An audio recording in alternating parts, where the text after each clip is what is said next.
ओम शांति। ओम शांति। ओम शांति।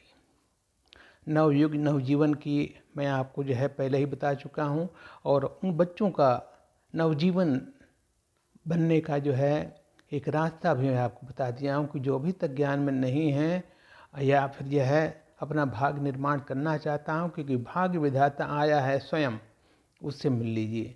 इसलिए मई जून में जो ऐसे हैं जो अभी तक नहीं ज्ञान में चल रहे हैं, एक बार आबू का जा करके इस धरती पर साक्षात ईश्वर से अनुभव कर सकें, धरती पर बने ईश्वर को देख सकें।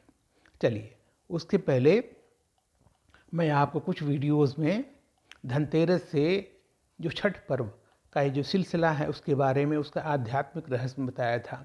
अभी एक दो वीडियोस में मैं आपको अभी जो जो 25 दिसंबर था, जो विदाई हो चुका है पुराना साल 2024, तो दिसंबर से लेकर के जो नए वर्ष है उसका ये जो छोटा सा जो पड़ाव है 3-4, उसके बारे में बताऊंगा। और ये भी बहुत ही महत्वपूर्ण है भाई बहनों। आप जानते हैं कि कोई हैप्पी बर्थडे बोल देता है, कोई हैप्पी क्रिसमस बोल देता है, नहीं, वो तो सिर्फ यहाँ मुंह से बोलते हैं, उसका तो दूसरे पर प्रभाव नहीं पड़ता, 1 सेकंड पड़ता है। आप बोलो, उधर से बोल देगा सेम टू यू, बस इतना ही है। लेकिन जो आध्यात्मिक इन रहस्यों के पीछे छुपा है, जो ज्ञान में ये जो ज्ञान सागर है ना परमात्मा, ये छोटी सी बिंदु, इसके अंदर बिंदु तो है लेकिन सिंधु समुद्र के बराबर ज्ञान, उससे भी ज़्यादा ज्ञान की गहराई। और वही परमात्मा, वही ज्ञान इस समय आकर के, क्योंकि उसका समय हो गया है ना, अपना परम धाम, परम पवित्र धाम छोड़ करके आता है यहाँ पर पतित दुनिया में, छी दुनिया में। क्यों?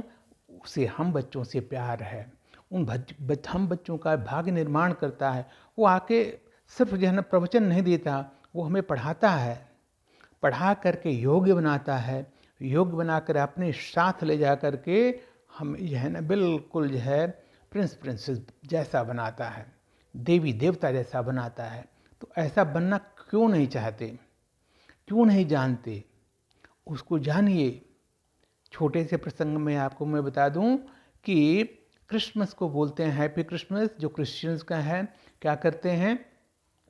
नए ड्रेस पहनते हैं, केक काटते हैं, ठीक है, आह्वान करते हैं किसका? सेंटा क्लॉज का। दूसरे अब चलते हैं, क्रिसमस को ही जो है हिंदू जो सनातन धर्म है वो तुलसी पूजन दिवस मनाते हैं, तुलसी की पूजा करते हैं, तुलसी की पूजा करते हैं, विष्णु के आशीर्वाद मिल जाता है। और तीसरा जो है 25 दिसंबर को बड़ा दिन भी कहते हैं।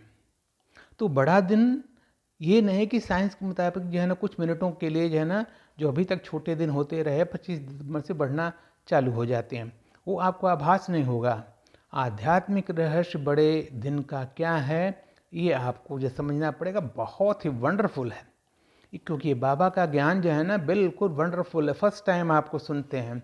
दुनिया में कोई भी ऐसा नहीं है, साधु महात्मा किताब या कोई भी ऐसा स्रोत नहीं है जिससे आपके बाबा के ज्ञान को पहुंच सकें, बाबा के ज्ञान को सुन और समझ सकें।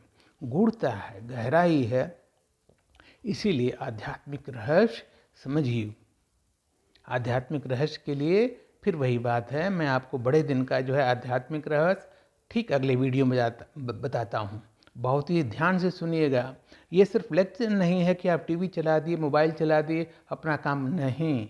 आप एकांत में, इसीलिए अभी मैं कुछ छोटे छोटे वीडियोस बना रहा हूँ कि आपका 5 मिनट का समय तो निकाल ही सकते हैं ना। तो 5 मिनट का समय बिल्कुल एकाग्र होकर ईश्वर को अपने साथ रह कर के पूरे विश्वास से, निश्चय से सुनिए। आपको निश्चय ही उसी समय प्रत्यक्ष आपके ईश्वरीय प्रेम और शक्तियों का अनुभव हो जाएगा। अगला वीडियोस मैं बड़े दिन के बारे में बताता हूँ, आध्यात्मिक रहस्य जरूर सुनिएगा।